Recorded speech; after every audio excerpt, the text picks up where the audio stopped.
Dynamite download.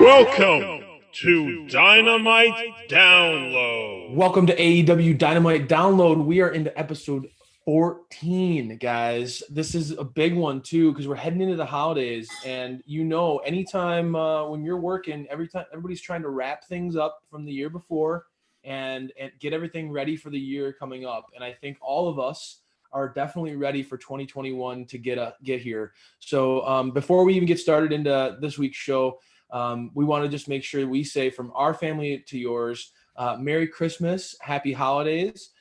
We got Santa Claus here to help us. Santa SPD.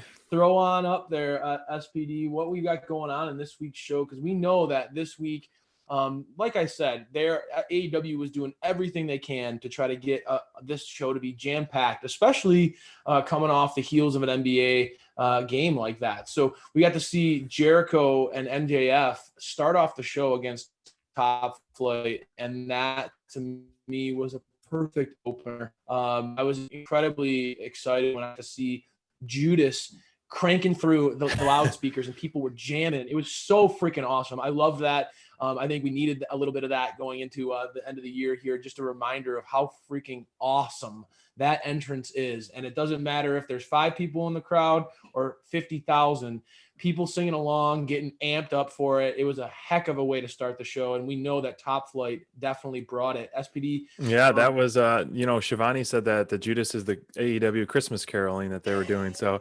following that match, I was very, very excited to see Jurassic Express get in the ring again. They defeated the Dark Order in a very impressive outing we'll get into later. Yeah, and then shockingly, Pac versus Butcher was not the main event. I know, kind of very shocking. Midway point of the show, but Pac did defeat the Butcher in that one-on-one matchup. It was certainly one that you're going to want to tune into later because that the team here at Dynamite Download was geeked about that match and is going to have a lot to say.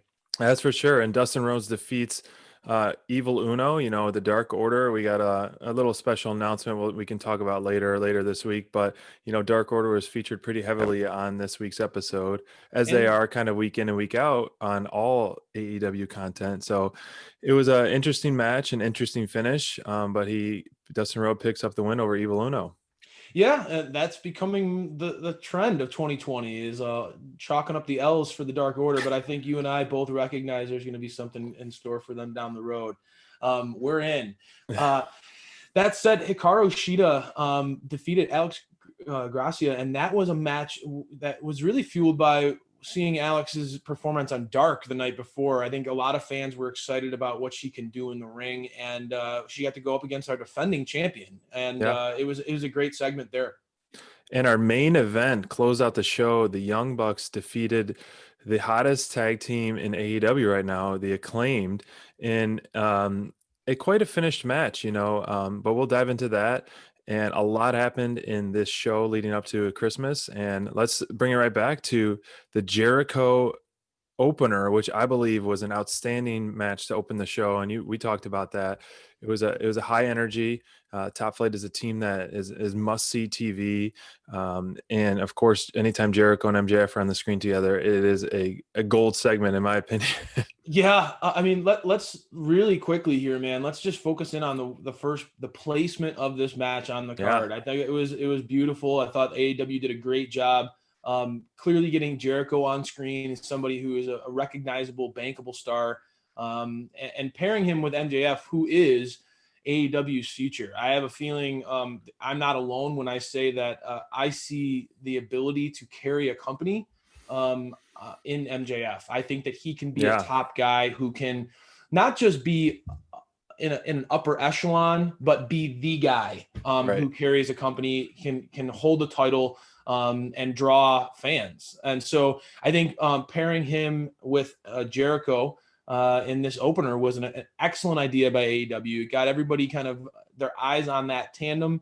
And then, like you said, SPD, Top Flight, that this team quickly is becoming one of those crews that every time you see them in the ring, you become more and more impressed by them. And I don't want to speak in hyperbole here, but I feel like Top Flight is their matches are shaping up a lot like the Young Bucks, where no matter what team you put them in the ring with, they're able to put on an exciting tandem offense that's high speed, fast paced.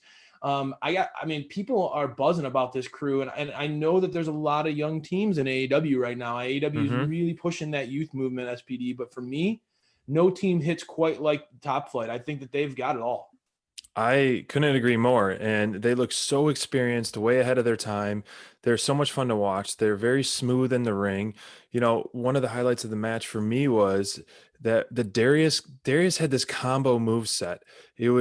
He did this something off the top rope, and then he did this standing Spanish fly, which alone is an amazing move, and then right into a tope suicida, then the drop kick off the top rope. I was like, one after another, after another, after another. And I'm like, wow, these moves, people don't realize they probably take years to master, let alone to hit 4 or 5 of these in a row. And it was just they're so impressive. Top Flight, I think, has such a bright future ahead of them. As we talked before, they are way ahead of their time. They're mature in the ring. They got it all. And then with people like the Hardys Matt Hardy and the Young Bucks kind of looking over them and teaching them the ropes of, how to really handle themselves on the main stage, they are in great hands. I can't wait to see what's ahead of them. Yeah, I think that this is one of the things that I love, and you threw that tweet up there a second ago. This is one of the things I love about what AEW is doing is they're integrating in their veterans with their young teams. You see, Billy Gunn is with his, with the Gun Club, and obviously serving as a mentor to his kids there. But Matt Hardy, like with Private Party, like you mentioned. And Jericho here with MJF. And I think, people forget because of how polished MJF is, he's less than 25 years old, guys. And yes, he seems like he's got everything going for him. He seems like he's never rattled. And that's one of the things we love about MJF is his ability to perform no matter what they ask out of him, and that's going to be something that's going to serve him well over the course of wrestling, because we know as wrestling fans there will definitely be some duds along the way as far as storylines go, but MJF's shown an ability to turn bad material into great material. So I understand that people might think that MJF doesn't need to be paired with anybody because he's already a star. Right. But again, Jericho's 50 years old. He's been in this business for 30 years, and he's learned how to manipulate fans. He's learned how to play off the crowd. Jericho, over the course of his career, has been a successful babyface and a successful heel. So pairing MJF with a guy like Jericho, who can teach him versatility, teach him tricks of the trade, help him navigate some of the obvious curveballs that are going to happen throughout his career, I think is going to be a really good pairing. And we know here at Dynamite Download, we see the writing on the wall. SPD, you called this a while ago that you felt like Jericho should start to transition into that leadership role, kind of be that godfather of the crew. And yes, he needs to be in the ring, backing it up. But you mentioned it's almost like he's not like the army, the general, like the war, the battle guys, the crew is not battling for him. The general is the one who has to fight all these battles. So I think SPD, seeing Jericho in a situation where he's clearly the mentor to MJF, even begrudgingly, I really like that pairing. And I think that long term, it's going to be that the baton being handed off from Jericho to the new leader, MJF. I love where they're going with that. I think it's a great pairing, and you could see in the ring tonight, right? Top Flight, for all the praise we give them for being so fast paced, for being so smooth in the ring, it could go off the rails if you don't know how to work with that style. You and I talked about when FTR went up against Varsity Blondes, how it felt at times FTR's slow it down, kind of grind it out pace conflicted a little bit with that high energy of Griff Garrison and Flying Brian Jr. So this was a match to me that showed how two different styles can work together. MJF and Jericho are not going to be doing, Spanish flies. That's not what they do. So being able to blend those two styles, I loved this pairing, and it shows obviously the veteran mindset of Jericho, but it Yep. shows how mature, like you talked about, beyond his years, MJF is, being able to be that sort of that stabilizing force, that grounding force that Top Flight can use as the platform for their offense. Yeah. They really helped these guys get over this match. Although MJF and Jericho came out on top, as they should, Right. because they are the leaders of the Inner Circle, and we need to respect the Inner Circle. I think that people are starting to forget what the Inner Circle has done for AEW over the last year. This was a great starting point for me. For sure. I mean, the styles definitely worked very well together. Obviously completely different styles, and it's so impressive. MJF is so damn good as a heel. He always finds a way to cheat. He always finds a way to do just really, rub you the wrong way, whether it be a distraction or what he was doing. He was choking them in the ring behind the ref's back. So that is just, heel tactics 101, and it works so good with him. And he's learning so much, I'm sure, from Jericho.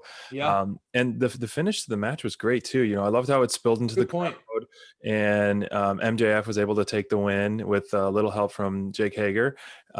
Overall, for me, the match was definitely an elite. Jericho keeps continuing to impress me. To me, he's in great shape for where he's at in his career. He is still taking top rope bumps, which is very surprising to me that he's taking these top rope bumps. He doesn't have to do that, but man, he's just doing it over and over again. I thought he was going to get a suplex off the top rope, but he still took a big bump off the top rope. But he is definitely leading by example. It's fun to watch. It'll be, as we talked about, must-see TV next week when he's on commentary. Oh God. And after the match, something that we've been praying and hoping for weeks and weeks and weeks, we get a very, very, very special announcement. And it was quite the surprise that it happened that quick, that, Hager and Wardlow are going to be going toe to toe next week. And it kind of came out of nowhere. I mean, I understand, we understand what's been going on. Wardlow has been off screen for the last few weeks. And obviously when Wardlow's not around, we get bummed because that dude is a beast. We are huge fans of Wardlow, and we have been since the beginning of the show. Mm-hmm. We see a lot of upside in that guy. But for Hager to cut that promo, you can even see Jericho and MJF were both kind of like perplexed as to where this is coming from, especially because we just had Inner Circle kind of come together, and we saw their, that ultimatum where they all agreed that they were going to work together, and that for this to happen so soon after that, it definitely was blindsiding.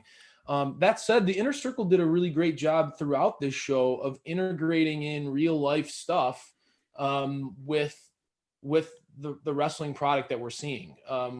We can talk about this later on with MJF's promo, but this was an example where, Hager really called out Wardlow for being home for family matters when the Inner Circle is the family that matters, right? Yep. I thought that was a really great line, especially for Hager, who's not necessarily known for being a promo guy. I thought that worked well for him. I do find myself wanting Wardlow to put a beating on Big Jake. Me too. I think that Hager came off certainly as the heel in this scenario, and I think that Wardlow's going to get a little bit more and more of a babyface rub. Obviously, we see his dynamic with MJF and how that's helping Wardlow kind of get that shine. Like you said, MJF is the best heel in the business.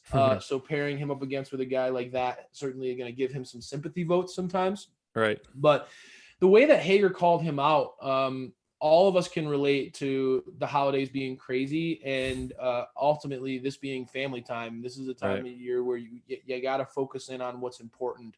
And so Hager questioning Wardlow's priorities was certainly a heel move in this scenario. And I have a feeling these two guys, you and I have talked about this from day one, cannot wait to see this match. I think that Wardlow and Hager's styles are going to match up really, really well. Hager is, a former collegiate wrestler. The guy is well known for being able to toss people around the ring, and I think he's going to have a hard time doing that against Wardlow. So I really like where they're going to go from here, and I can't wait to see if Wardlow can get Big Jake up on his shoulders and toss him with an F10. I think that's going to be sick. I think he can, and I really hope for his build's sake that Wardlow does take the W, and then we start to see the blossoming that we've all been wanting for. Even the announce team is really saying, he is a star in the making and he just needs that opportunity. And I think this should be a good stepping stone into 2021 for him to have a breakout year. And he could definitely have a breakout year. And keeping the inner circle theme going. Let's talk about it. I'm still torn between this. I saw, getting a night's sleep and thinking about this promo from MJF where he confronts Santana about his loss and being sympathetic. It was a very touching promo, but I still feel like that he's messing playing with us. them. Yes, he's playing us all. He's playing us I all. know. I'm worried because I am I'm buying in hook, line, and sinker to this new, genuine, authentic MJF, and I have a feeling that he could just play me like a mark left and right. This dude is so like a violin for sure. Yeah, he has me because, like I said, when they did the Inner Circle Ultimatum previously, when we were reviewing that segment, go check that out on our YouTube page. I was all in on how he presented himself, how he worked through that segment. He certainly, he made the case for himself that he wants to be in this group. He respects these guys. He fought to get in the group.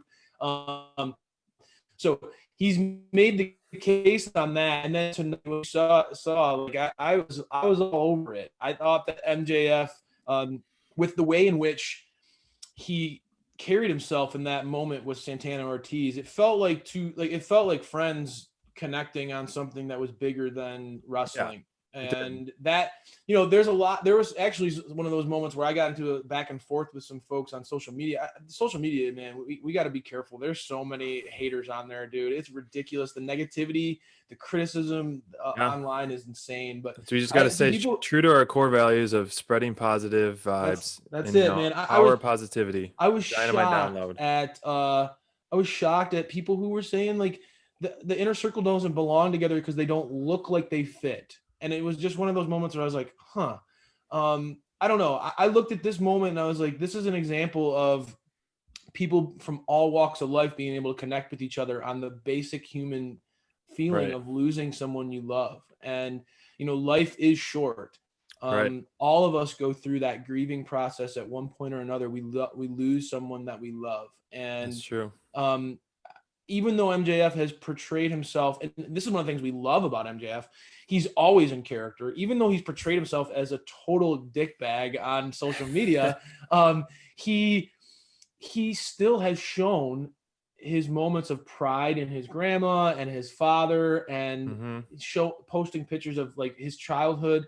So you can tell like there was something, even in the Grinch, his heart right there was he connected with Santana. And dude, I don't know about you. I love following all these AEW superstars, but Santana is one of my absolute favorites. The guy is just a genuine human being. He shares a lot of, he has gone through a lot this year. And we all have gone through some struggles. 2020 has been a weird year, but to lose someone you love in this year, with all the other stuff going on, has to be incredibly hard. So I love when wrestling treats us like adults. I love when wrestling acknowledges things that are heavy or real, that challenges us as human beings to connect with the performers outside of good guy versus bad guy. This was an example of some intricacies and some nuance, and it could have been handled very poorly if it went off the rails. But I think that these guys were mature about it. I think it was a home run segment. I freaking loved it. And it made me want to root for the inner circle on another level. Yeah. And, our resident writer Bonds, this was his biggest moment of the night. And good man. That kid is smart. I'll tell you that. He killed it last week on the Bonds' biggest moment. I know that not everybody got a chance to see that, but last week Bonds really brought it. So I'm excited to see what he says, because I'm on board with him on this one. I think MJF's promo with Santana and Ortiz was on point. So let's see what he had to say. All right.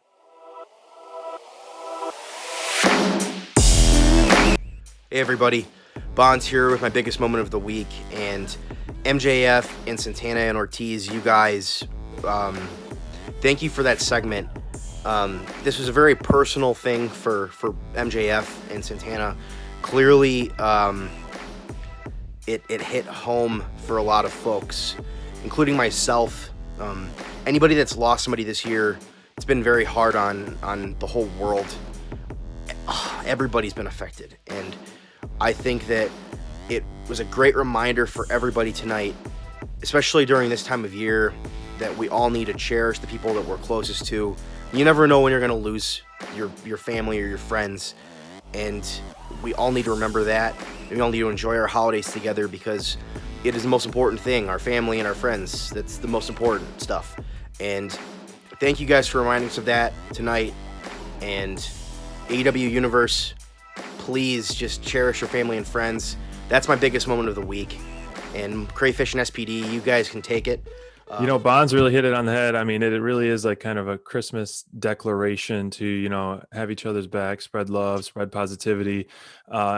But I don't, just deep inside me, I feel like I'm just getting worked by MJF because I can't take him seriously. He's just so good at hook, line, and sinking us. And I think it'll come back and he'll bite him back and make it even more personal. The best heels really make it really personable, as we've seen in the past with other ones, where it's just like they're really hitting home and you're wondering if it's a work or if it's not a work. Eddie Kingston hit that too, when Moxley and Eddie Kingston were, spitting fire back and forth. You're right. So I'm not holding my breath. I'm not taking MJF's word seriously.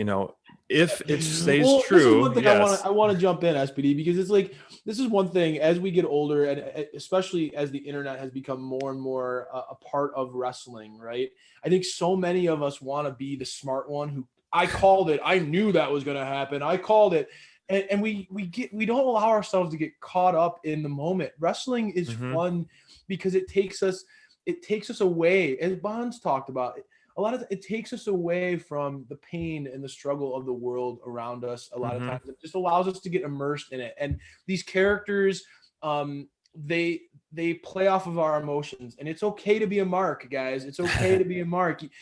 That's one of the things that I've started to come to peace with, as I've been following wrestling since I was in diapers, and I love this. I love wrestling. I will always love wrestling. It will always be a part of my life.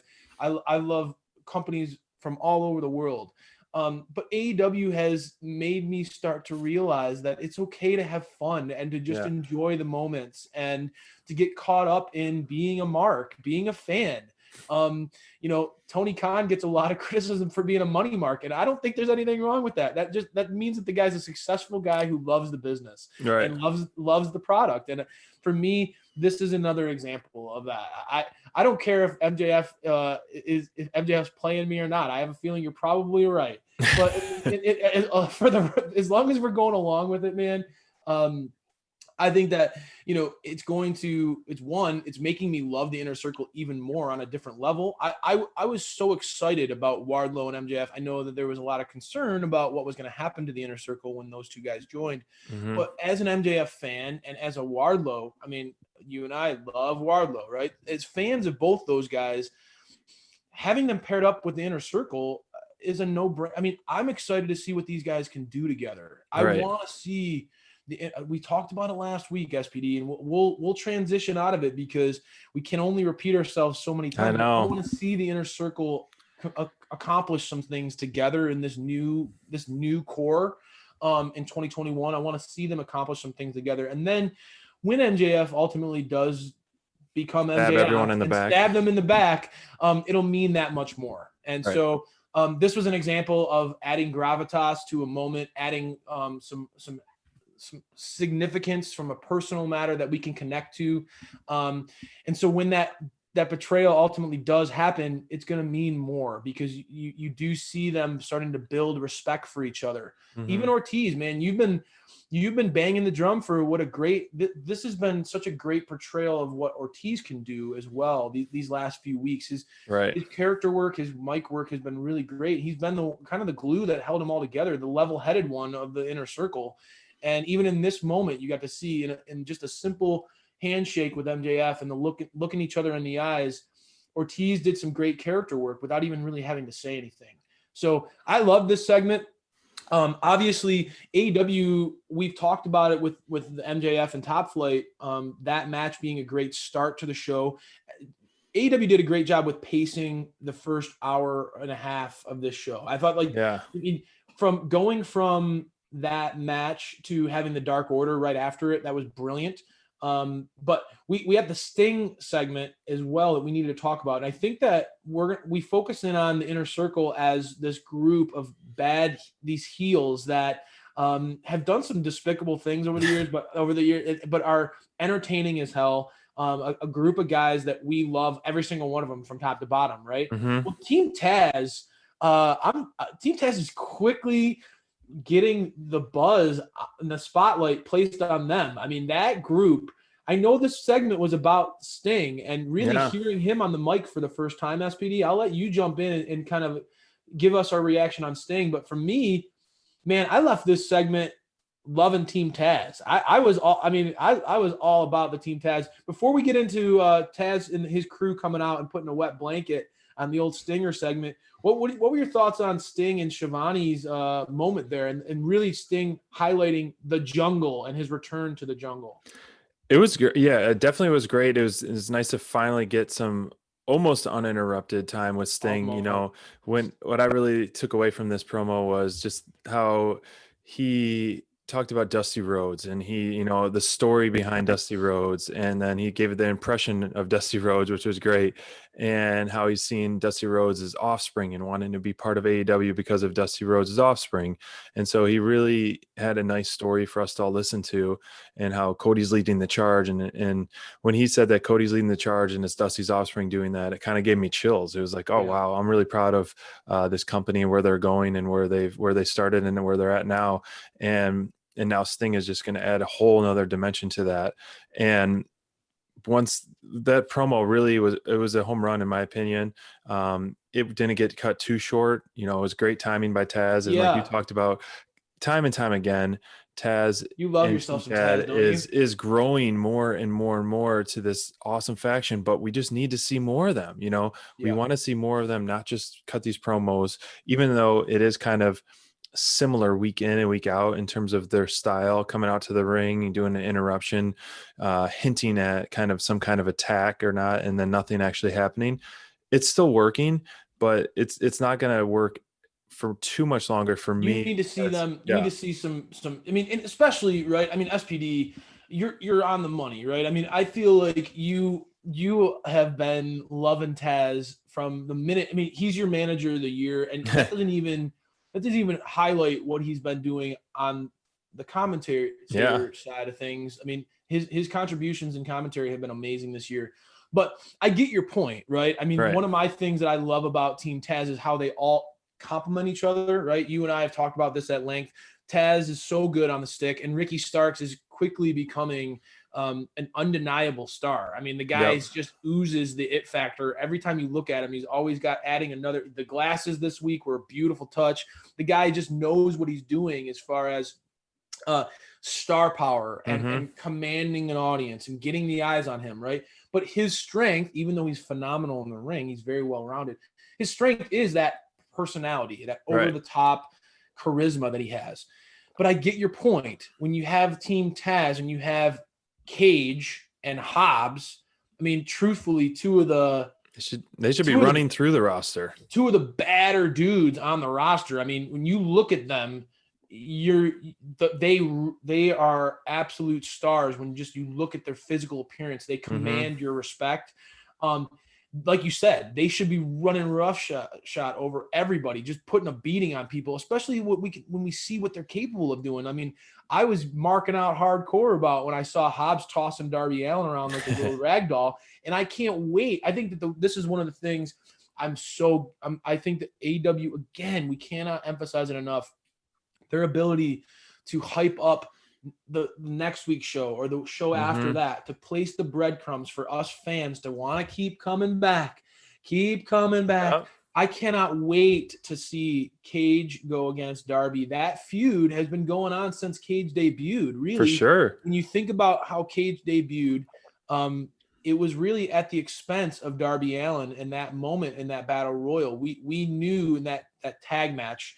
That ladder match that they had for the big chip, for the Double or Nothing chip, right? That was an example of Cage. And there, I remember when that happened, we were like, man, we felt bad for Darby because he's literally been put in body bags. Yeah. I mean, the guy has been tossed around. So this is a culmination of months in the making between Cage and Allen. And this is a great example of long-term storytelling. One of the things I loved about this 2 SPD, it was a very small little side note that was thrown in there. But when they were talking smack and Taz was going, debating on whether his team should come down and fight Sting and Allen, Darby had the skateboard, Sting had the baseball bat. Yeah. I loved that smart character work by Brian Cage to say, hey, I'm in my gear. Let's go. What if I don't want to wait? I thought that was one of those lines where, Cage is not at the same level of Taz or Starks on the mic. We know that, right? Right. The dude's amazing in the ring, but it's just, that's not his thing. But that line was exactly what we needed to hear out of Cage, right? This dude is a badass who wants to defend the FTW title and go after the TNT title. So I thought that was a great way to sort of keep their credibility as a tandem without having that physicality happen yet.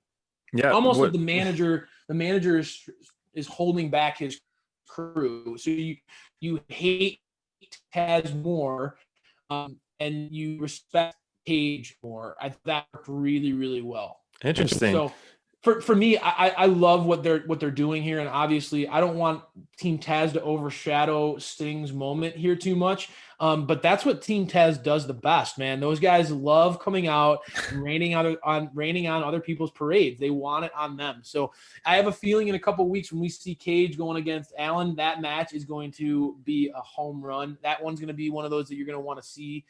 You cannot put two more different physically as far as their builds. Yeah, it'll be very interesting how that gets booked on that. And I loved Taz calling Shivani a jabroni, and then how he's sick of this shit. And so and like you talked about, Starks being a complete star overall and on the mic. So seeing him on the mic, the segment was a great segment. It was nice to kind of like pay it forward how Darby killed the lights and then shows up in the ring, kind of like how Sting has been doing. So good point. The stare down between Darby and Sting still gives me chills, from a few weeks ago when we first saw Sting debut.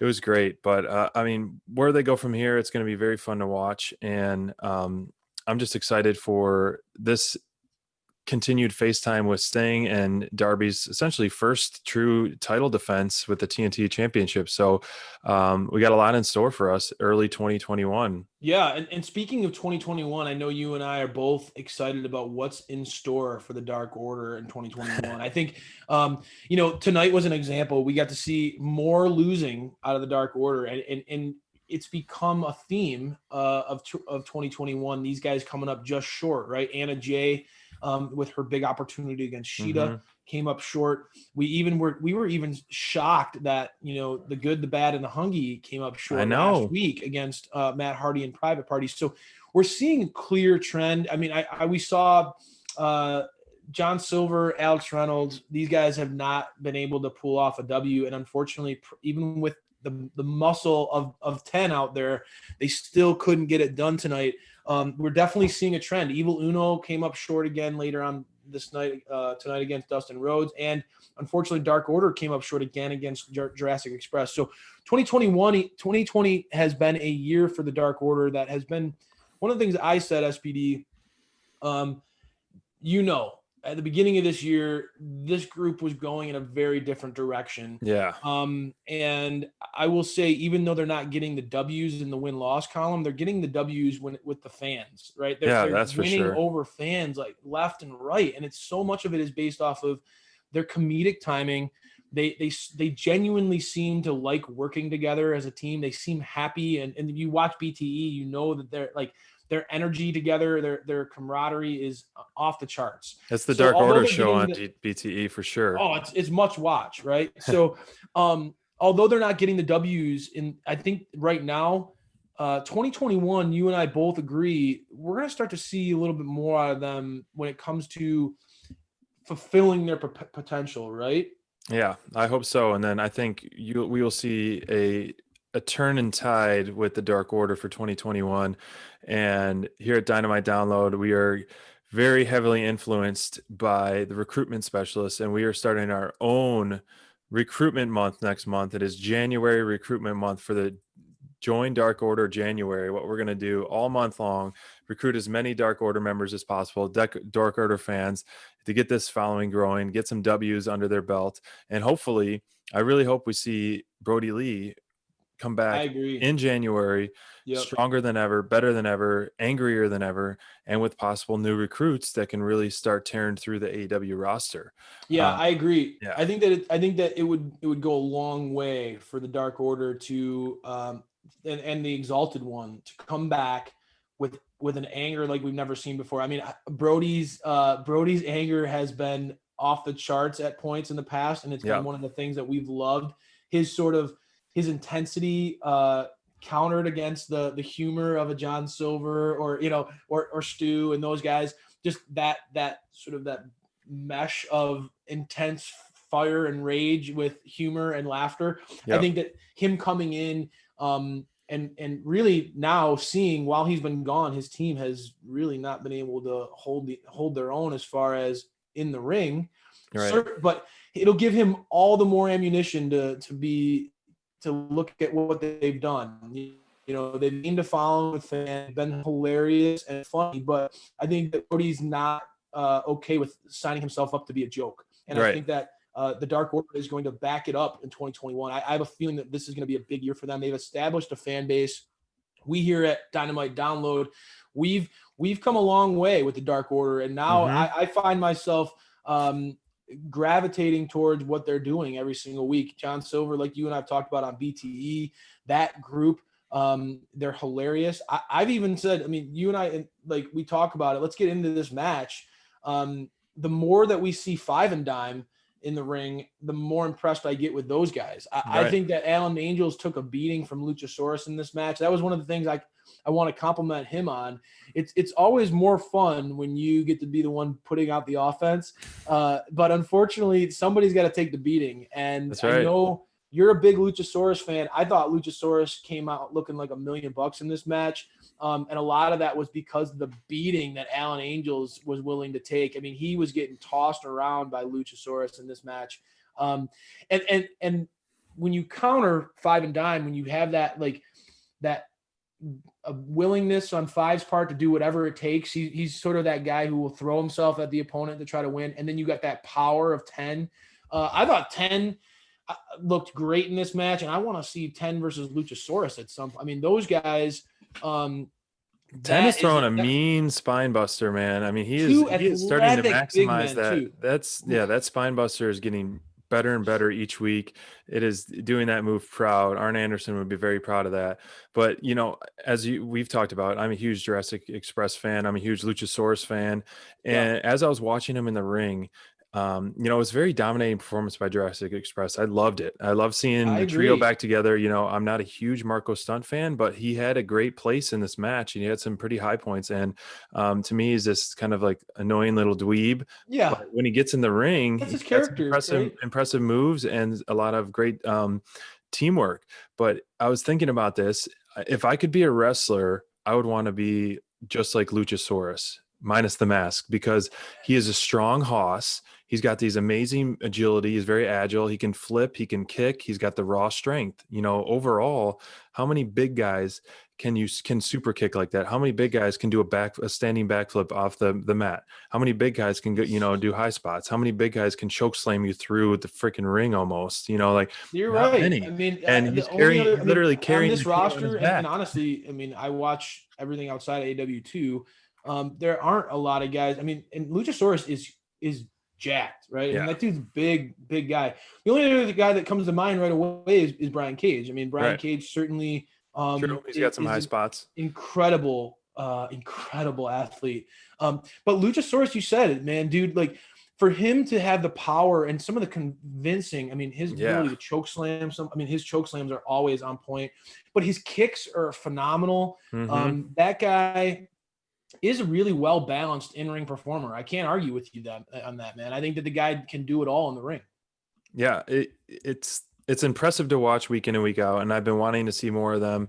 They've been off TV for a bit, but so it was great. So Some of the cool does points this of the match get match. an elite or delete out of you on this one? It definitely gets an elite. I loved the ripcord splash by Jungle Boy and Marco Stunt. I thought that move was like low key, like really cool. It was this awesome move, and the announcers just kind of like pass it along like another move. The match was very high energy. It didn't really give Dark Order that much, negativity. It made them look strong at some points at all, but Luchasaurus and the Jurassic Express looked extremely strong leaving this match. Yeah, It's definitely an elite for me. you can leave this elite up too, man. I mean, the beginning of this show, and I'll say like the majority of this episode was it was hitting on all cylinders for me, and I thought this was a great pairing. SPD, like you mentioned, we haven't seen Jurassic Express on Jurassic AEW, Park. Jurassic Park from now on. I should just call him that because it's going to make it, FTR, that segment afterwards was great.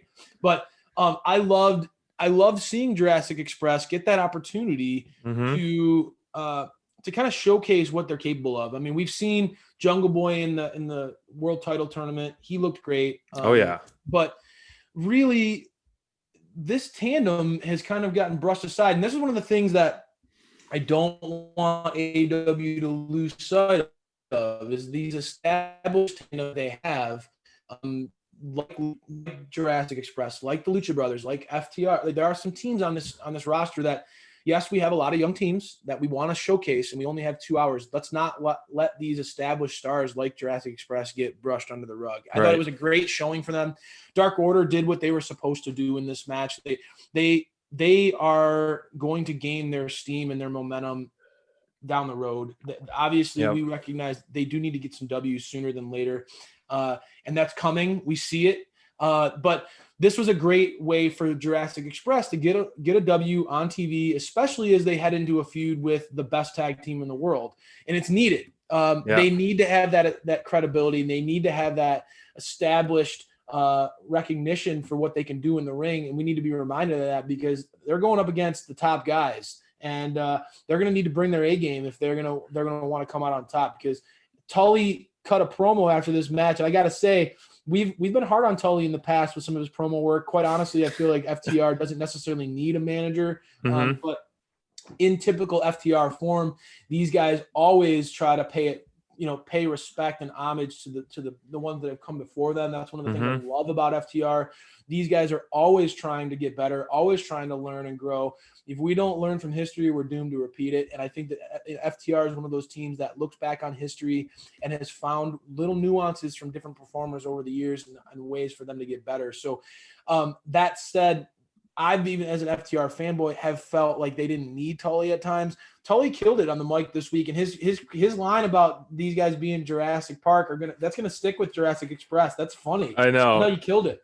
Yeah, it was a great promo, a great segue, a great hype to what's in store with these two teams, and I really can't wait. Both teams are going to have a physical, fun match. When Jungle Boy can show some of these amazing moves with FTR, and then Luchasaurus' strength, it's going to be a lot of fun to watch, and I'm hoping for it sooner than later, and just keep this build going.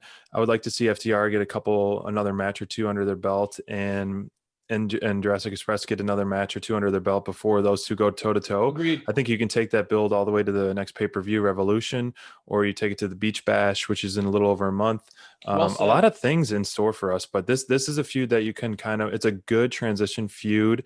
At first you're kind of wondering where it went, but now it's really going to shaping up to be something that's going to be a really exciting match to watch. Yeah. At first, I was worried as an FTR fan, right? Because they lost the titles, they were off TV for a while, and then we're transitioning them away from the title picture in a feud that didn't really. There was no history with Jurassic Express, right? There was no history there. But as the shows have gone on, as an FTR fan, you start to understand why this team might rub them the wrong way, right? Again, Marco Stunt is funny, but the flossing midget is not going to be anything that you're going to see Dax cutting out anytime soon, right? He's not going to be out there flossing anytime soon. I'd like to see that. So, you can understand the approach to the business. Let's be honest, Jurassic Express is very much focused in on entertaining the fans, whereas FTR is focused in on racking up those titles, baby. So you can see that kind of clash of styles and philosophy starting to come together. And I think that's going to really, really work for this feud as they continue to do that slow build. I'm with you, SPD. I think both teams need to get a couple more W's on television, kind of let this build up a little bit before the pay-per-view. I think that's where they need to pay it off. I think that's a great idea by you. And this is one of those matches that whoever comes out on top right now, we see Jurassic Express as they're the number 3 tag team in AEW, especially after beating Dark Order, like as convincing as they did. This is an elite out of me because it did establish Jurassic Express as a team that, I mean, again, if you can hang with a guy like Preston Vance in the ring, I liked what they can do. I liked how they showed out tonight. I liked that. I think that this is going to go places, and I really see that FTR or Jurassic Express, whoever wins that big blow up of a match is going to be next in line for another title shot. So does FTR finally get their rematch against the Young Bucks? Because they made it very clear that they are on a mission to get those belts back. Or do we see a continued trend by the Young Bucks of getting another young team that's maybe not as recognized, another opportunity, right? So Jurassic Express could have a big opportunity in front of them. I like where this is going. That said, there's no feud or segment or performer on AEW that is got a brighter future, or to me, I'm more geeked about where this is going than anything else. And again, I am a fan of a lot of what's going on AEW television, but the transformation of Kenny Omega before our very eyes has been, I'll be honest with you, it's been compelling television in the sense that this guy went from being sort of that baby face tag team partner who was almost in the background with, even though they were tag champions, he and Hangman Page. Hangman certainly had the more dominating personality. Obviously, the fans love the story of where Hangman's been and where he's going, that drunken millennial cowboy. A lot more of the shine was on him, and Kenny was the workhorse in the ring that carried the team in a lot of ways. We're starting to see that personality come out in a whole new way on Kenny Omega.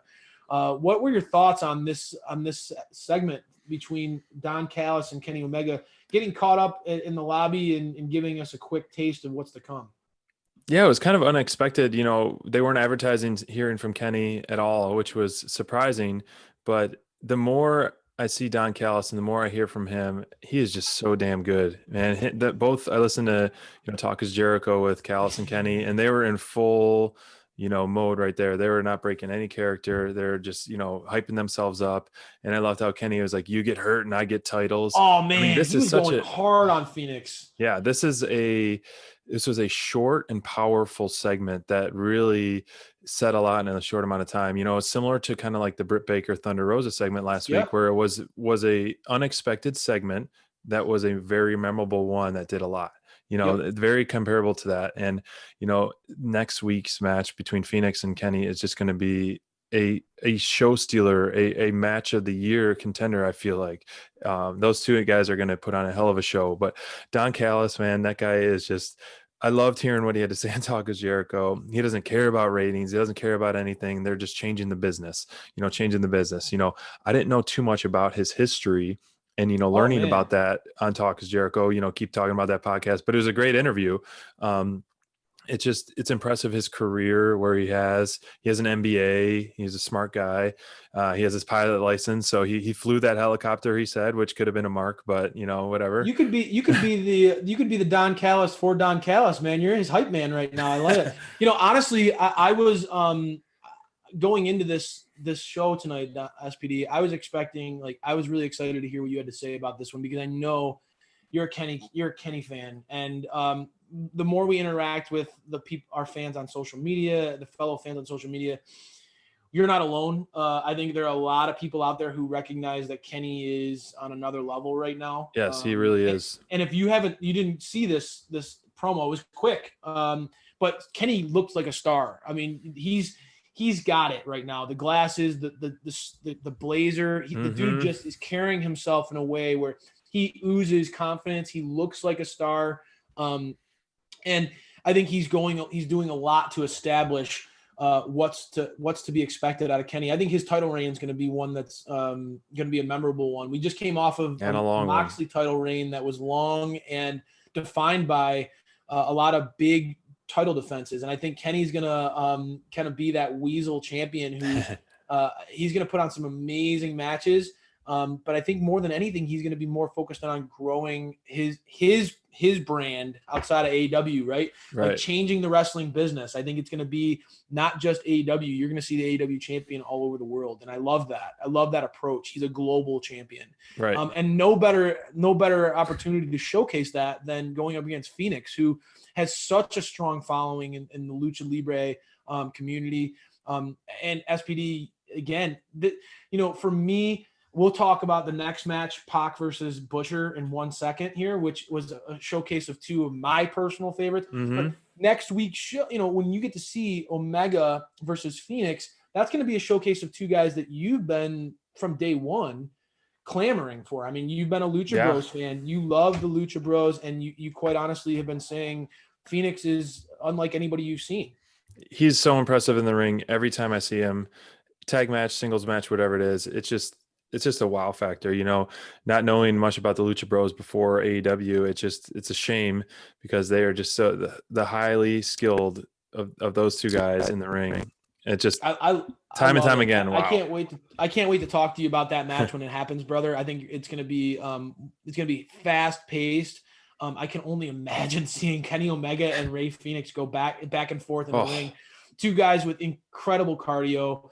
Who are going to push each other nonstop. I am excited about that match, and I think that there's going to be a lot of fans that are going to be buzzing after we see that. Obviously, Kenny hit hard with his lines about I collect titles and you collect injuries, but nobody was hitting harder than Butch and Pac tonight. This match, I'm sorry, I was geeking out as a fan. I don't even have an analytical perspective on this one other than, like, for me as a fan, these two beat the piss out of each other, and it was everything that I wanted it to be. Butch looked better than he's ever looked in a singles match in AEW. I agree. He looked better in this match than he did in the John Moxley match, and obviously the Moxley match was hindered by some of the elements outside of his control as far as the weather. It was incredibly humid that night. You could tell it was affecting the big fella. Nothing was affecting Butch tonight. He was on his game, and it was great because on social media, if you guys follow Butch, and I highly recommend you do, he's incredibly supportive of his fans. He's hilarious, funny. You would never guess. I mean, my wife and I were watching last night, and she was just like, he's scary looking. He's scary looking.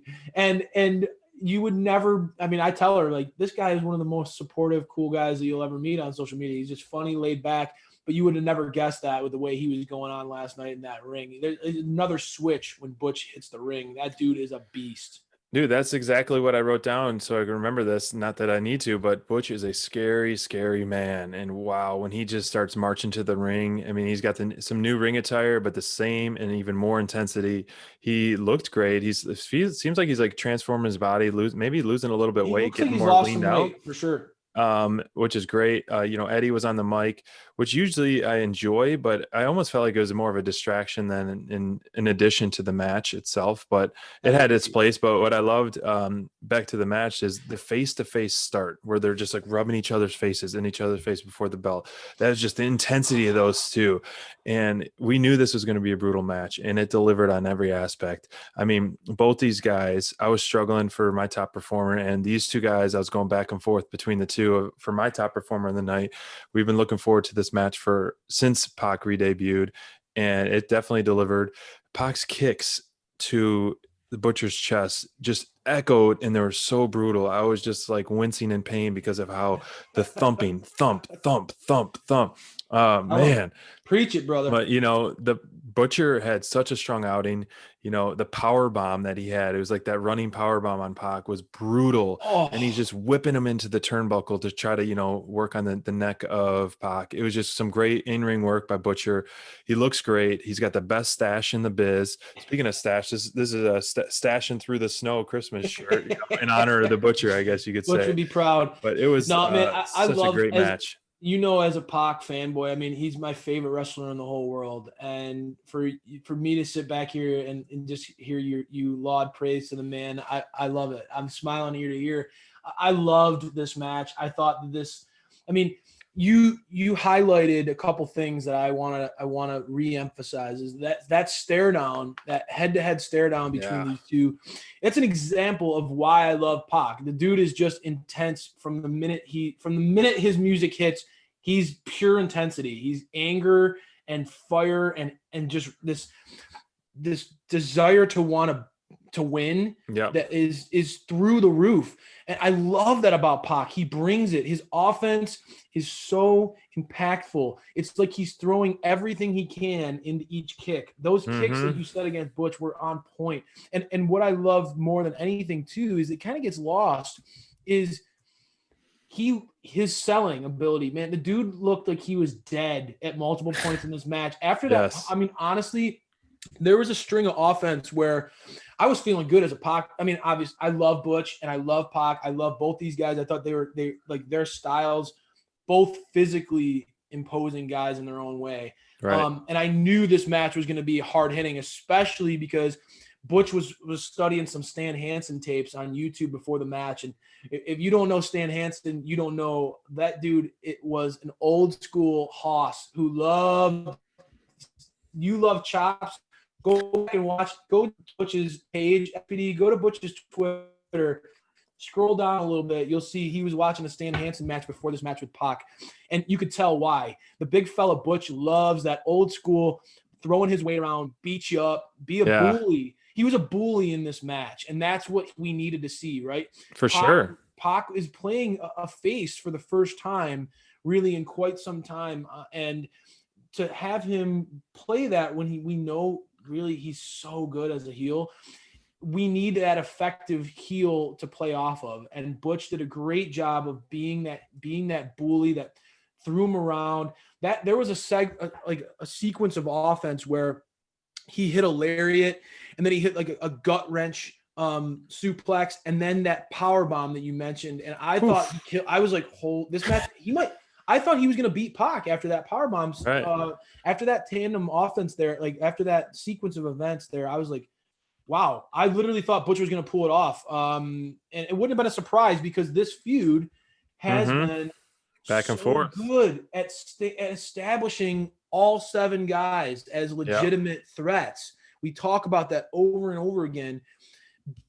Iron sharpening iron. This match made both guys look like $1 million afterwards. And honestly, it wasn't just them that benefited. I thought that, the Bunny is so entertaining and great. She's on a perfect role right now. She's talking trash to Pac while he's getting beat up was exactly what we needed to see.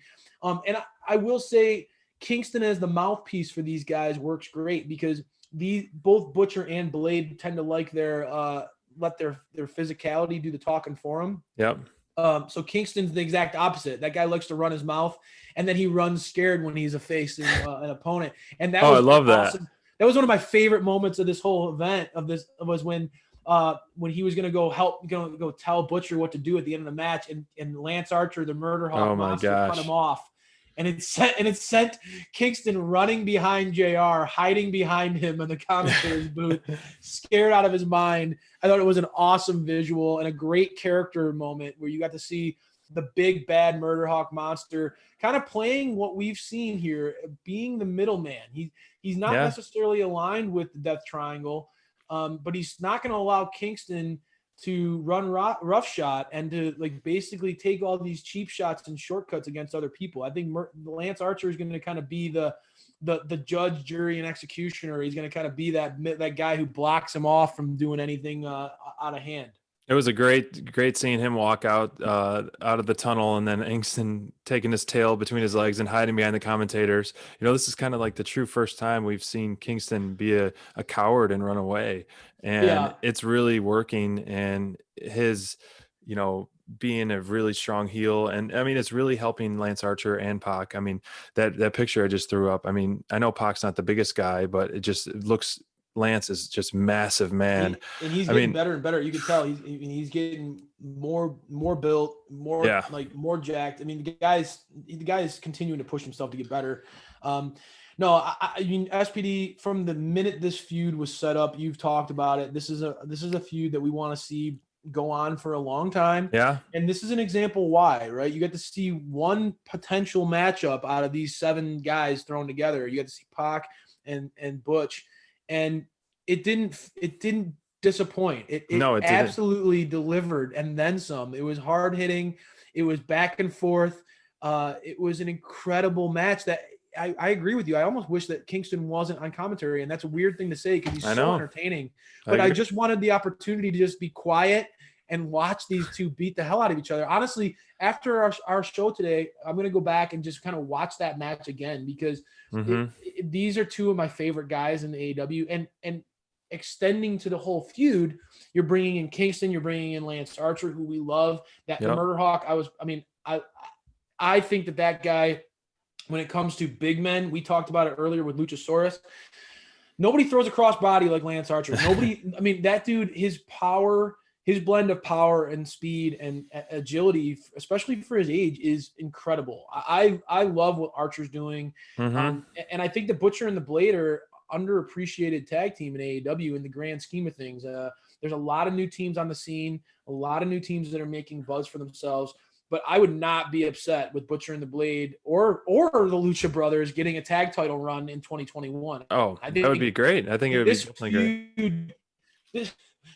This feud, I could talk about it for the rest of the podcast with the SPD. It features some of the most compelling characters on AEW television, and it really is solidifying them as all stars that you can bank on heading into the new year.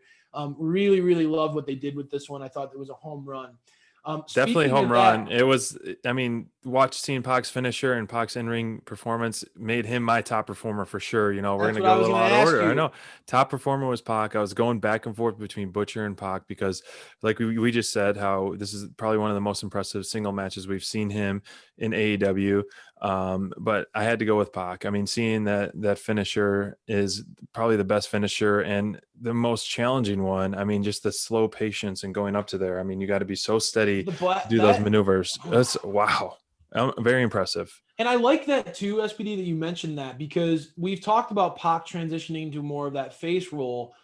For those of us who are diehard Pac fans, we know that when he's the heel, he tends to go away from his high flying offense. He tends to do more. His finisher is the brutalizer, right? Where that submission maneuver.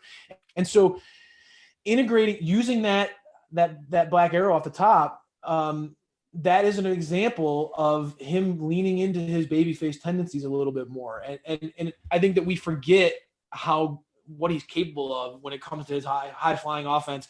SPD, Pac was my top performer last week, and I had him chalked up as my top performer this week, but I don't want to be one of those guys that's getting fans to click the X button on top because I don't want them to just think that I'm going to be loading over Pac every single week. The guy is the man, and if you forget, I have a feeling that you're going to be reminded of what he's capable of going into the new year. This feud is definitely showing why Pac is established, and JR said it.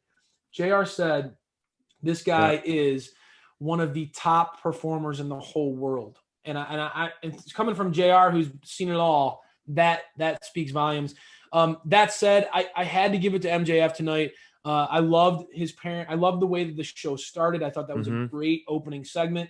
To have MJF and Jericho come out on top, but to put over Top Flight in the way they did was great. Right. And then you and I talked about that segment, Bond's biggest moment of the night, with MJF, Santana, and Ortiz, kind of showing a personal side of who they are, especially around the holidays. It just got me right in the feels.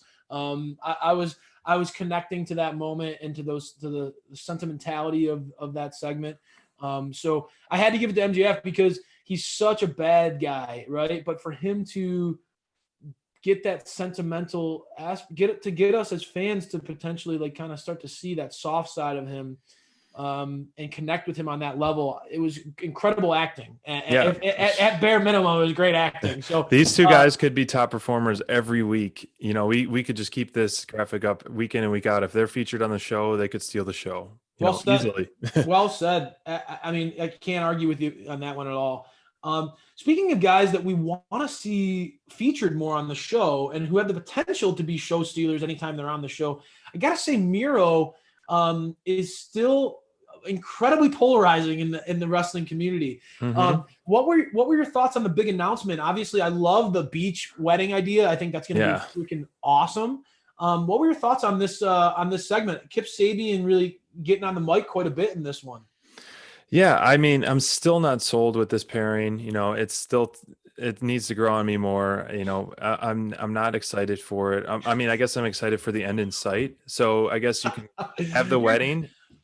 You're not alone. You're not alone on that. I mean, I've found myself having to kind of defend what they're doing with Miro a little bit more than what you see on most of AEW's fans or get behind 100% what they're doing. Right. There's a lot of fans that are concerned about what they're doing with Miro. So you're not alone on that, SPD.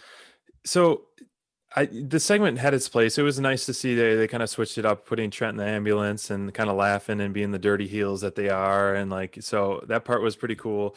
But you know, what I'm excited for, the Beach Bash special edition Dynamite will be a lot of fun. We don't know too much about it, but anytime they do kind of a special thing, Fight for the Fallen or whatever it is, it's always going to be a really stacked show, even though all the Dynamites are stacked. But this could be an end. Is this going to be an end in sight of the best man being this kind of like liaison with Kip? Or I don't know. I mean, I don't feel like you can break them apart this soon, but maybe after the wedding, you can see a push for Miro in early 2021, which we need to see. It's just so hit or miss with me. It's just so roller coaster. You know, he's these super high moments and then you don't hear from him. And then it's just like this quick little thing, so I don't know, you need to keep the train going fast. You don't want to slow it down with the momentum with him, and they keep slowing it down. They keep building him up and then slowing him down. It is odd, right? Because I mean, you and I have talked about the stop start and how that can be worse than starting at all, right? I mean, like what they were doing with Pac and missing him, but with Miro, I kind of like this gradual build of him as a monster. I think that you do have to hold it back a little bit, right? You can't just have him come out there and start decimating everybody left and right, because then you'd start having critics that are saying, well, a former WWE guy is beating everybody on the AEW roster. What does that say about the AEW talent or whatever, right? So that was Moxley. True, but I think that Miro, for me, the gamer with the anger that's working. My biggest, and I've talked about this with you before. I like Kip Sabian with Miro. I think that Kip plays that annoying little sidekick quite well. But the last thing that AEW needs is another tag team, and they don't need Miro in a tag team with Sabian. I obviously see Trent and Chuck going against the blow off match. It's going to be the best friends against Kip and Miro. But I'm not going to be clamoring I don't want to see Miro in a tag team role going forward. I think that Miro is a single superstar. And if you want to keep Miro and Sabian together, great. But Sabian needs to be sort of the mouthpiece, the kind of the guy who gets into trouble and then has Miro get him out of it. I think that if you put Sabian in a role where he runs his mouth and kind of starts problems, we even saw it tonight in this segment. I loved how they trolled the audience, and like you talked about with the ambulance scene. So if we see more out of that, where we see Sabian kind of being the loudmouth who gets into trouble, and then Miro has to be the friend that gets him out of it with his strength and his ability to kick ass, I'm all for it. But I don't want to see these two going forward as a tandem, and I think that AEW's tag team division doesn't need that. So that said, I do think that this is going to lead to a great match, and I do think that Miro is. I think that Miro is going to be somebody who surprises you in 2021. I think that they're going to push him hard next year. I think that it's been a slow build, and once they unleash the monster, anything is possible. But the interesting thing that I'm seeing in AEW television right now is this dynamic between Dustin Rhodes, this courtship. We're talking about weddings. The courtship of the Dark Order to getting Dustin Rhodes to join them. It's been an ongoing thing, and I'll be honest, from an aesthetics or a visual standpoint, Dustin looks like he fits right into the Dark Order. Really? He's a natural fit, and I like that quite a bit. I like where we're going with this, but where do you see? Obviously, give me your leader delete, because I know that obviously you respect Dustin a lot. Mm-hmm. But Evil Uno has to me has been one of your like sort of dark horse guys in the ring. You've been a fan of what you've seen out of Evil Uno and Stu Grayson, especially those two in a tag format. Did these two deliver in the ring for you tonight? Was this an elite or delete moment for you? And what's your take on the overall feud? The overall feud, right off the bat, I'm not too wild about, but they did took a few leaps forward for me. How the announcers really explained the meaning behind number 7. I wasn't really true, the story behind it, and I had to go back and watch the video of Dustin Rhodes coming out as this 7. He called himself Uncle Fester, and he went on a total mic drop pipe bomb to WCW brass, and how he's dressed up like this, and how the Goldust character ruined him, and how his dad got fired 2 days ago. So if you go back and watch that promo that he had, it was very impressive. The match itself, Evil Uno and Stu Grayson are an very underrated tag team, in my opinion. Uno is very good on the mic. He's got this look, this mysterious with his mask, but overall, the way he presents himself does not look like a strong wrestler, but he does surprise you with his in-ring moves. I loved how Uno slapped the shit out of Dustin to start this match, and oh my gosh, and knocked him right out of the ring. And so the aggression before the match, before even the bell rang, that was pretty good. What I really took out of this match, other than the announcers explaining the number 7, was we talked about it last week. They did a during the break segment where they're like, what you missed. And I don't know if that helps, or if they did that because of maybe this is a taped show and not a live show. They did a little picture in picture, but then when they went to all commercial, I think they did it because you were clamoring for it. I think that's what they did. I think that's why you and I talked about that at length about that last week. I know how picture in picture is almost a detriment at times. And then boom, this week, I loved it. I don't think that AEW is listening to Dynamite Download every single week. I would love that, and I hope that happens more before you know it. But it is an example of, I think, that the AEW listens to the fans, and I think that that's an example of that. I think the picture in picture has been controversial. JR loves it, but I think that the recaps, those little recaps, like you said, go a long way. Yeah, definitely. And the match. Back to that, I love, Dustin Rhodes' work ethic. Evil Uno's got some good work ethic. Stu Grayson looked like an absolute beast after the match. This was, typical AEW fashion we've seen week in and week out, is the breadcrumbs like we talked about earlier. But honestly, there wasn't as many moving forward in this episode, and this match kind of provided with that a lot, with Lee Johnson and QT Marshall coming out. So you kind of have some kind of story at the end. Maybe it's setting up a 3-on-3 in the future, or a tag match in the future, which is fine, but hopefully Dark Order can get a W on that. But my biggest gripe of this match, and it is a delete for me, sadly, because I love Dustin Rhodes' work ethic, like I said, but his finisher, man, I don't know what they're doing with that. And, we've talked about it, like, it's not a powerful finisher. No. He's better than that. He's better than that. He's better. He's a stronger wrestler. He's got some, good arsenal. Even if he did like an elbow drop off the top rope, that would be better than the bulldog. It looks such a weird transition move and a surprise rushed finish, 2 weeks in a 2 matches in a row. And it's a delete for me. Yeah. I mean, to piggyback off of that, since you brought it up, there are a lot of people who will counter, the DDT is a finisher, and it's not that much different of a move. It's been watered down, and it's a transition move in a lot of matches, but it still can finish matches, right? Our former world champion had a DDT variant for his finish. But to me, the Bulldog has never really ever carried that, like, wow, this is a dominant finish. It just does not have that weight. You don't have an icon like Jake Roberts using DDT as his finisher for years. The cutter with DDP and Randy Orton.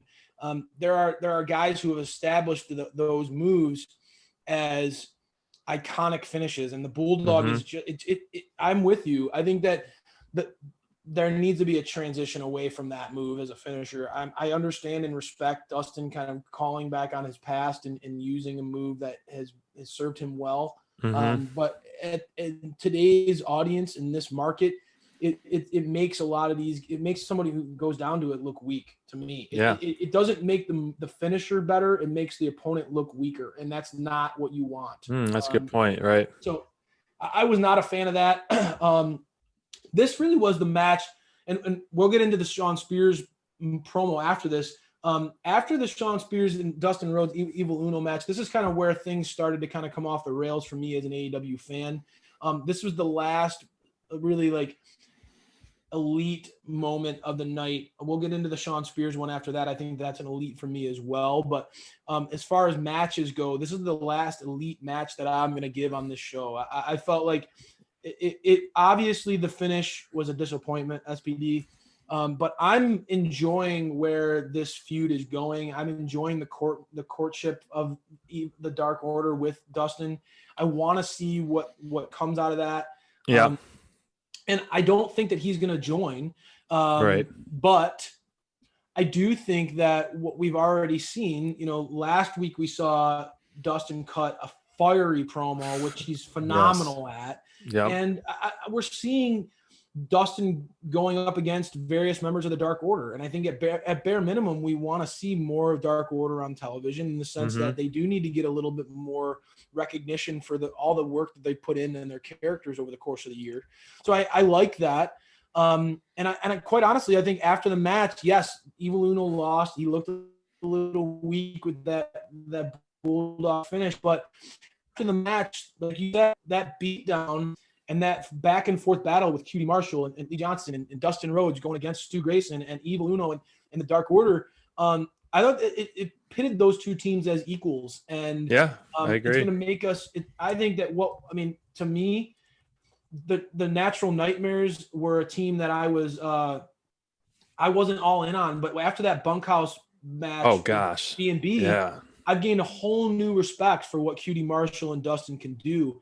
And so if you want to put them in a feud with Evil Uno and Stu Grayson, we know that those two can go. I mean, we know that Stu, I would love personally to see Stu Grayson against Dustin. I know Dustin, after that match, he kind of on Twitter was talking about who's next. Who do I got to beat in Dark Order next? I would love for him to go against Stu. I think that Stu's underappreciated with how powerful that guy is. So for me, one of the surprise segments of the night, and it wasn't advertised by AEW, but it was certainly advertised by Shawn Spears going into this one before the night. He said he had a lot to say and he wasn't going to hold back. And boy, was that an understatement. Yeah. What were your thoughts on this segment out of Shawn Spears, man? I was really surprised, and it really, I've been a fan of him since his AEW and his feud with Cody, and I was kind of just surprised how he get pushed to the side in a sense. I think he's had some good matches and the good feud with Scorpio Sky, which is another guy I would love to see more of in the ring. But I loved how he hyped himself up and how he's better than most people on the roster, and that how the management is against him and they're not behind him, and how Tony kind of clapped back and was like, don't you think you're the problem? Essentially, it's not Spears or it's not the management, that he's the problem. And now Spears is kind of taking his ball and running with it and saying, I'll come back if he feels like it. So it's a nice address, and, I don't want to see him off for long, but I feel like there needs to be something really concrete and strong for him to reestablish his toughness, reestablish his place on the roster, and this is a good step in that direction. But but where we go from here, I'm not sure. I hope he gets back into the Dynamite, top card, top guy scene in a sense. It'll be fun to see, and it was unexpected, and I enjoyed it. Yeah, I mean, I'll take it from that one, man. I mean, I've watched Spears organically get himself over in a variety of different roles, in a variety of different platforms.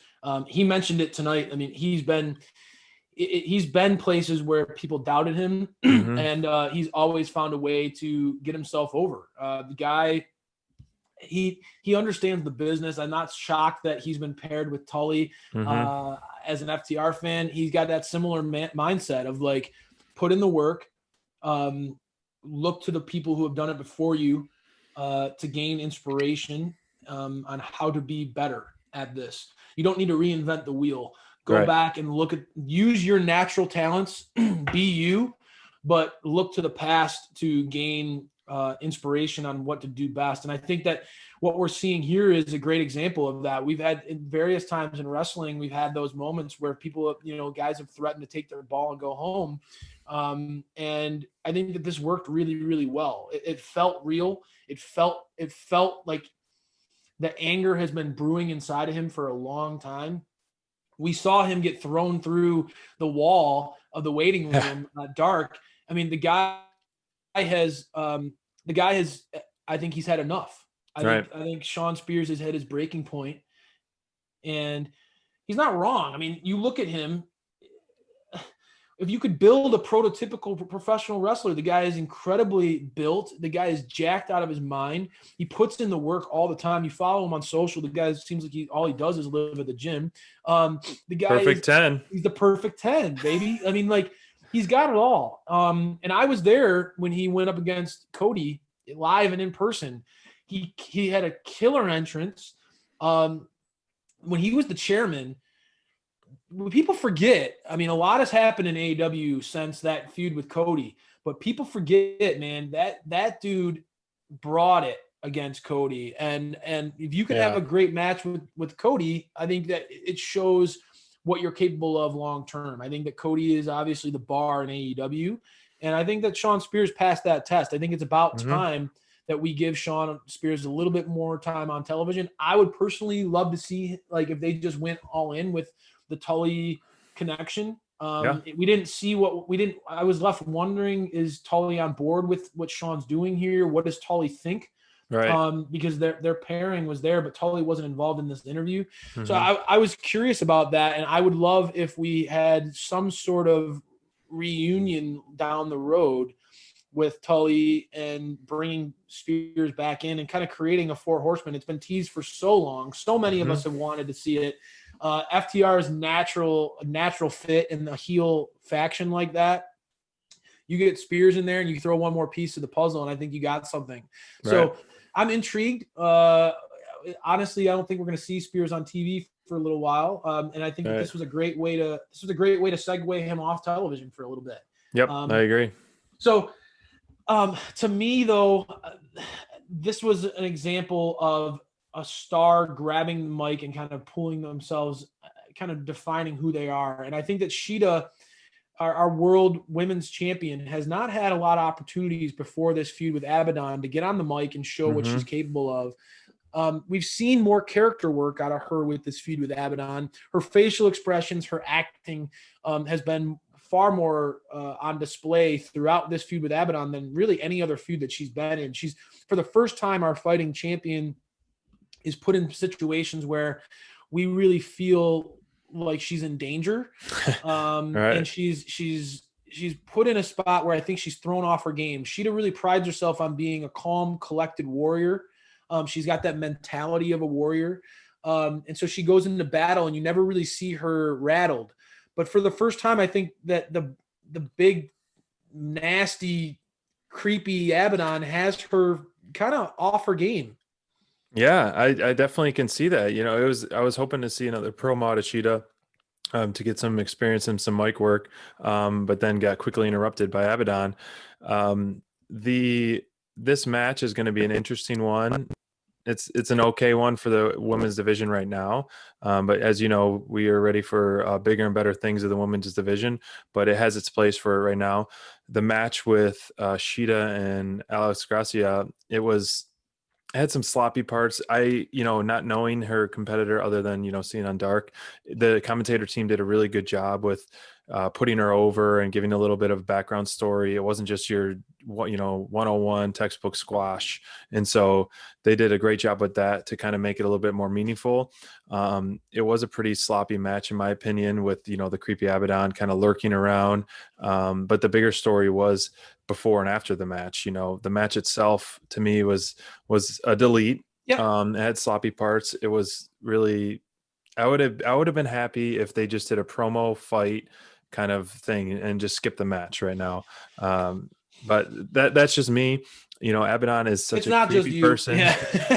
It's not just you. It's such a creepy person, and and when she bit Sheeta too, that is just really kind of like establishing her. Like, what is she going to turn into? Is she going to turn into a creep too now? What is she going to come to the dark side? Oh, you're Walking Dead. I know. Yeah. I don't know, but I don't know. The segment, like you said, after the Dustin Rhodes Evil Uno, it was just kind of it lost a little bit of steam for me. You kind of need to bring it back in. Obviously we'll talk about the main event, but it lost some steam for me, and it kind of withdrew my interest in this match. Yeah. I this match gets a delete out of me as well, SPD. As mentioned in the Dustin Rhodes versus Evil Uno recap, for me, that was sort of the tipping point of the show. The show started off incredibly hot, and there was a lot going on. And I was geeked about this show. I thought this was going to be one of those banger shows that just top to bottom, I wouldn't give any deletes, but right, they snuck this match in there. And unfortunately, it does get the delete. It really broke an upward trajectory for the way the show was going. And it's unfortunate because, I want to give Sheeta her just due. She's been a fighting champion. I think that she's put on a lot of great overall performances in the ring. She's shown that Sheeta is a workhorse. She's reliable. She's somebody that you can certainly build a division around, but I don't think that she is capable of carrying a division like what we talked about with MJF or I've talked about with Britt Baker. I think that unfortunately Sheeta, and it's not necessarily her fault, right? But the way she's been presented to this point, it's been more of a Warriors focus in the ring without much personality to get us fans to be engaged into her story and what's going on. There's not a lot of gravity to the situation. And obviously with Abaddon coming in, it does help that a little bit. It does, it puts our champion in peril. That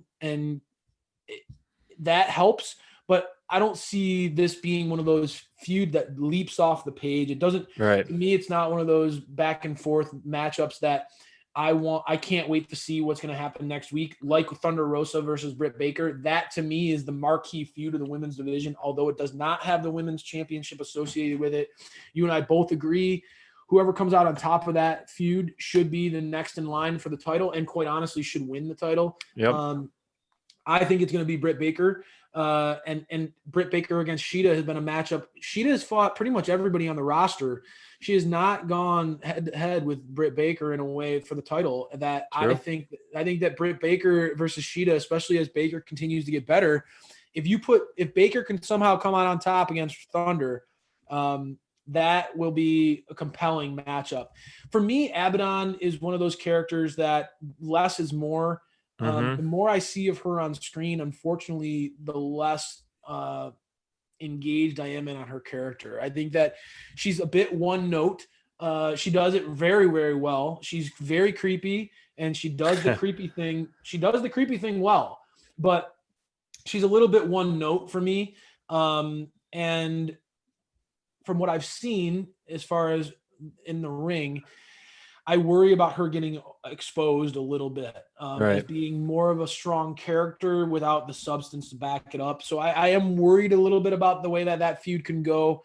The match itself tonight, Sheeta got a convincing win against somebody who's just got a win last night against on Dark. So I get that. I get why it was placed on the show, but I think that it was unnecessary for the big picture. I think that Sheeta's already been established and then some as a fighting worthy champion. So that was not needed. And it slowed the pacing of the show down. It kind of bogged it down a little bit.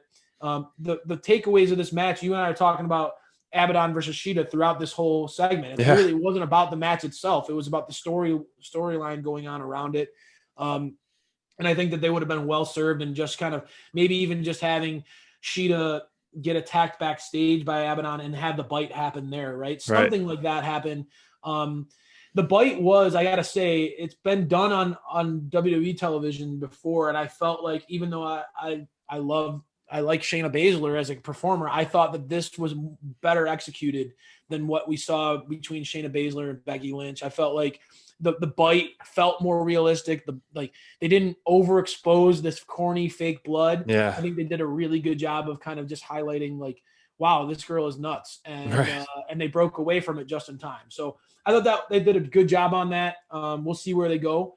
But it was main event time. It was interesting. I'm gonna let you transition us into this main event, SPD, because apparently there's quite a bit of buzz and love for the Acclaimed on social media, and I'm becoming a hater. I love AEW. I feel like I'm an AEW fanboy, but I am struggling to come up with praise for the Acclaimed. So can you help me find the light and give these guys some love? What are your thoughts on this one? So, at Dynamite Download, we try to uplift others as we climb and the power of positivity. And I'm still struggling with the Acclaimed. And yes, it seems like they do have a good following. A huge Young Bucks mark. I love Young Bucks, top tag team in the biz right now, in my opinion. And so to me, they can do no wrong in the ring. And they had an awesome match back and forth.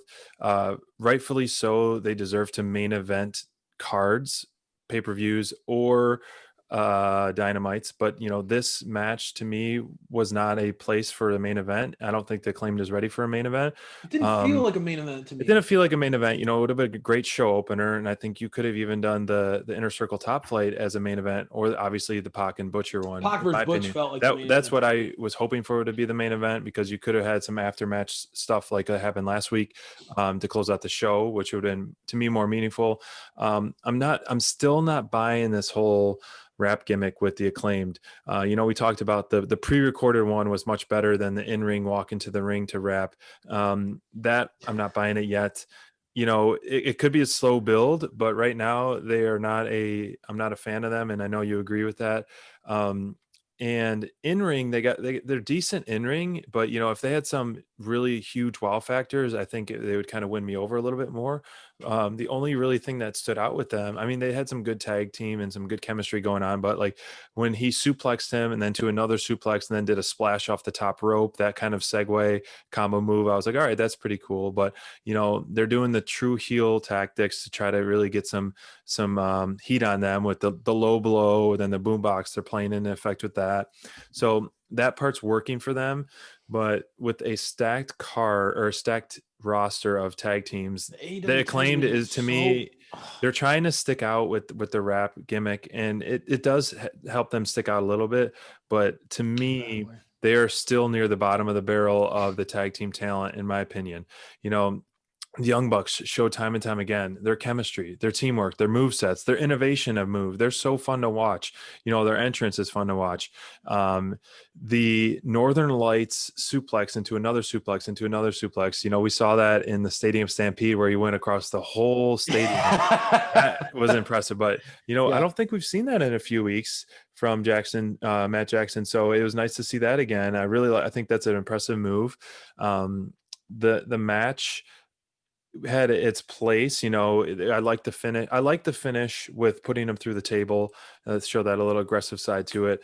And I liked I think their finisher is a pretty aggressive one, but to me, only for the Young Bucks sake, I give this an elite. Okay. If I had to give the Acclaimed a rating on their own, they would definitely get a delete right now. I'm so not for them right now, but they are, like you Okay. said, I don't, they're getting a following quick. I mean, you felt this way about the Dark Order, and look where you're at So now. like the Dynamite download team. Yeah, I mean, I guess the Dynamite download team is on the outside looking in with the Acclaimed, because there are a lot of fans for the online, and that's okay. I'm glad that they have a fan base. I'm not in it right now, Right. and I'm not gonna pretend, right? I do try to be very positive. I try really hard to focus in on the silver lining of every dark cloud.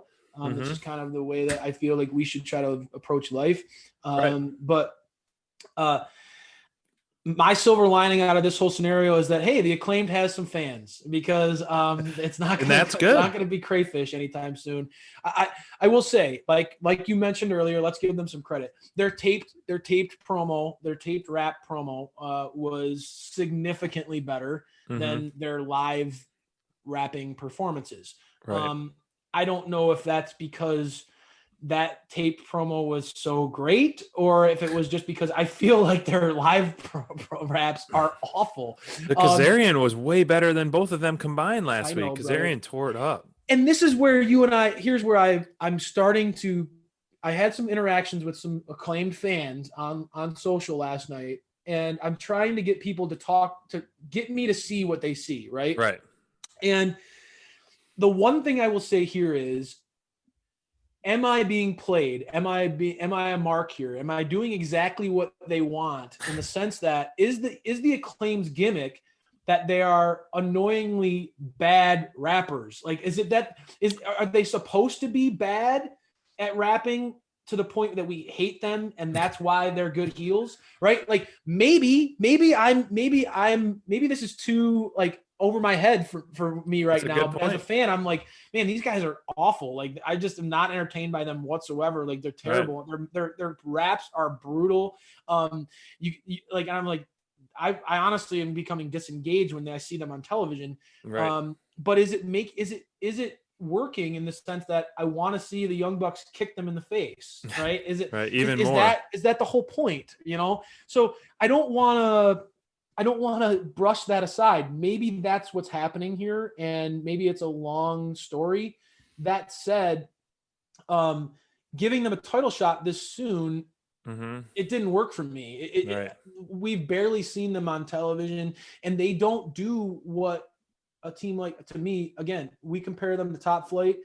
I don't think that these two teams are comparable in the ring. I agree. I don't see it. Top Flight is leaps and bounds better. Bowens and Caster are both, when you look at them physically, right, both in great shape. Great look. They can absolutely go in the ring, but there's nothing that makes them stand out. They feel very vanilla in the ring to me. There's nothing about what they do in the ring that is like, wow, holy smokes. And when I see Top Flight in the ring, what those two are capable of, the pacing, the understanding of tag team wrestling, I don't think that those two teams are very close. And unfortunately, I'm going to be comparing those two for a while, because they both have debuted on AEW television in a similar time, and they're both young teams, right? They can really help each other in a sense, where Top Flight can help the in-ring for the Acclaimed, and the Acclaimed can help the charismatic charisma mic work for Top Flight. And that would be a great feud. Those two can develop to be stronger teams together, because yes, I mean, we saw Top Flight cut a promo last week, and both of us were pretty impressed of how well it was. Absolutely. And it was very good. In-ring is top notch. The Acclaim could use some polishing in the in-ring, but their promo and their comfortableness on the mic is really, really showing how well they are. Yeah, I'll give the Acclaim credit on this, right? When they were doing that live rap to the ring tonight, the crowd was all over them. I mean, the crowd at this week's Dynamite was booing them like crazy when they were coming down the ramp. And that is a testament to what you were just saying there, SPD. Like, they are clearly comfortable on the mic. They didn't get rattled. They could have like froze up, especially when you're doing a rap. Like, you're trying to think of your next line, and the crowd is in your ear booing the hell out of you. Like, it would have been very easy for him to stumble or get or mess up a line or a word. Yep. They didn't. So to your credit, to what you're saying there, they're clearly very comfortable on the mic and with their character work. So that is something that they can build off of.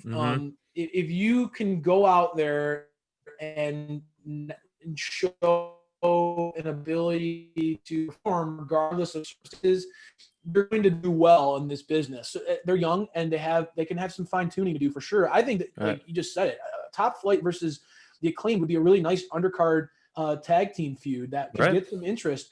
That said, like, when was the last time we saw like Santana and Ortiz in a tag match on TV? I know. I mean, like, I'm sorry, like, I love and respect what they're trying to do with establishing these teams, but hot-shotting them into a tag team title match against the Young Bucks, who are the best. I mean, right now they're killing it.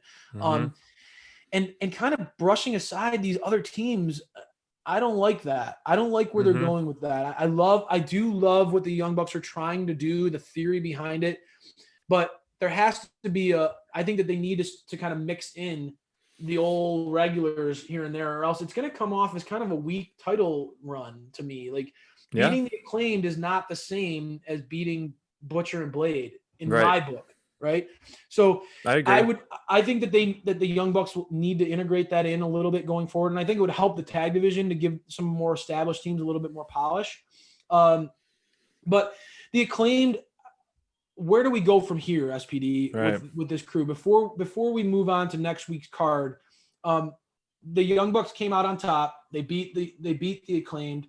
Where do we go from here with the Acclaimed into 2021? What's next for them, and what's next for the Young Bucks? That's what I'm left wondering more than anything. Maybe more of a question for next week that we talk about. But it's one of those things that I want to see as we go into 2021. I'm left wondering, obviously, all these feuds that AEW has going on, but the title scenes, who are gonna emerge as the new head challengers? Kenny Omega we've yet to see who's going to step up as the number one contender for Kenny. Right now we're seeing Darby Allin kind of going up against Team Taz, and I think that we're going to see that play out. His contender is going to come from that pool of talent. And I want to see Ricky Starks against Darby for that title. But with the tag division, with it being so stacked, who is the next clear-cut contender for that title? And that's a question that I'd like you to chew on a little bit. I mean, the only thing I don't have an answer, but yes, I will definitely chew on it. But in typical AEW fashion, I would like to see another tag team tournament to establish that, because that way we can get back to basics, where AEW is essentially a tag team driven company. So then we can throw in all the tag teams. We got, multiple Dark Orders. We got the Jurassic Express. We got the Lucha Brothers. Then we can get FTR back in there. You could throw SCU in that tournament too, right? Yep, right. So I mean, that would be a compelling great storyline, and that would be a very compelling storyline in a tournament format, because it's like, how far can they go, right? Maybe they get a first round win, and you start to say, okay, like, all right, especially after Kaz's fiery promo on Dark. I like where your head's at. AEW really does well with the tournament formats. Yeah. The world title tournament was a home run. It worked out really, really well. Right. And given how stacked this division is, you could see some really cool matchups. I like that idea. Yeah. So, I mean, I think maybe you get Young Bucks another win over maybe even a younger team, which is fine. And then you kind of establish this tournament. And I mean, looking into next week, we don't have any confirmed tag team matches. And AEW is not going to go into a Dynamite without a tag match. So, I mean, Jericho on commentary next week is going to be gold alone, and which we can't wait for. Commentary for Hager versus Wardlow. Oof. Guys, girls out there in AEW Nation, Jericho is pure gold on the mic. The guy is still, to this day, one of the funniest, most entertaining guys. And whenever he's on commentary, you and I always love it, SPD. But for us, Hager versus Wardlow, that match is every bit as exciting as the other two championship matches on this card. If you just do Hager and Wardlow and Jericho on commentary and Kenny and Phoenix, I don't care about the rest, But I mean, when you have Kenny and Phoenix, like we talked about earlier, two of the best in-ring performers going for the championship, that main event should get at least 30 minutes, and it's going to be a show-stealing match. And with a surprising announcement that Moxley is returning, where does he go from here? What does he have to say? So I don't know. You just mentioned number 3 and 4 right there. I mean, Omega and Phoenix. Does Moxley get involved, or what does he have to say? Right. But with Kenny, especially with the way that Moxley had quite a historic championship reign, and for it to end in the fashion that it did with a screw job. It really will be interesting to see. You and I both know, we've said it time and again. There are times in which you get, you always want to see the grass is always greener. Grass is always greener. You always want to see the next champion come out. But the defining aspect of Jon Moxley's championship reign was his ability to get on the mic and get you to want to watch that match. His ability to pull in fans. You and I have talked about it over and over again, hyping up a big title defense. That guy knows what he's doing on the mic. So a fired up, angry Jon Moxley coming in for the first time since we've seen him losing that championship. He's going to have a lot to say. That alone is a must watch for Dynamite. This next week's show, even though there's not a lot announced yet, SPD, everything that they've announced thus far I'd be happy. I'm happy with. Yeah.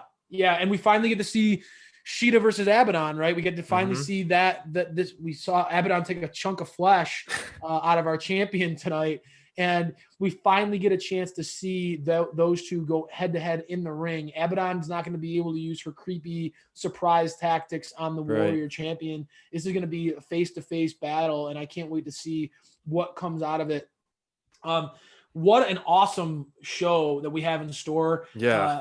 I can't wait. I'm already geeking out about seeing Wardlow versus Hager, and I know you, SPD, are going to be salivating throughout the week. That's going to be your biggest Christmas present, is Kenny Omega versus Rey Fenix in a matchup. That's going to be a hell of a matchup. Make sure you subscribe now on YouTube, guys. We love seeing that number tick up. Every time we see a new view, every time we see a new subscriber, it really pushes us to keep going forward. We're putting in the work. We're trying to reach out to you guys and talk to you really about what we love about this company. There's so much to love about AEW, and I think that 2020 was a great year. But if you follow us on Twitter and Instagram and you check out our website, AEW Dynamite Download, heading into the new year, I have a feeling that you're going to see the best is yet to come. 2021 is going to be a big, big year for all of us. Until next time, everybody, please stay safe, be kind to one another, enjoy your holiday season, remember what's important in this world, and join the Dark Order. Thanks so much for joining us this week, everybody. We'll talk to you next week, and make sure to interact with us on social media, because we'll be buzzing. Talk to you later. Yeah.